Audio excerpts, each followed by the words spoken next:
Бүгін санаулы ғұмырын кәсіптік білім беру саласына арнаған ұлағатты ұстаз, Қазақстан Республикасының білім беру ісінің үздігі, Қазақстан Республикасының журналистер одағының мүшесі Ғабит Сәңкібаевтың құрметіне Қандыағаш өнеркәсіп экономикалық колледжі ғимараты алдына мемориалдық тақта қойылды. Салтанатты шараға марқұмның туыстары, үзеңгілес достары, өзі оқытқан шәкірттері мен колледж студенттері қатысты. Жиында сөз алған Мұғалжар ауданының құрметті азаматтары Аманжол Адаев пен Амангелді Шунемов Ғабит Сәңкібаев туралы естеліктермен бөлісіп, ұйымдастырылған шараның болашақ ұрпағы үшін маңызды екенін атап айтты.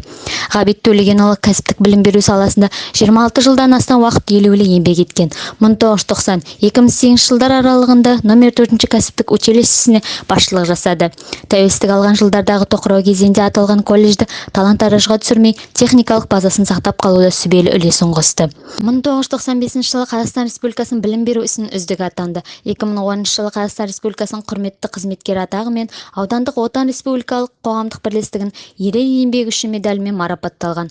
Оның түрлі тақырыпта жазған мақалалары үнемі аудандық Мұғалжар, облыстық Актюбинский вестник газеттеріне жарияланып тұрды.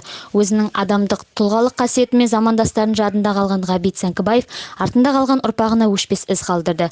Марқұмның жұбайы Дәмегүл Исенбаева есіл азаматты еске алуға келген барша адамға рахмет айтып алғысын білдірді. Жаңа алдымызда сөйлеген азаматтар, ардагерлер жетістіктерінің қалай жеткен осы уақытқа дейін бала тәрбиелеп, ұстаз тәрбиелеп келген уақытын енді мен қорытынды келтіре отырып рахмет айтқым келеді осы ұжымға, ұйымдастырып жатқан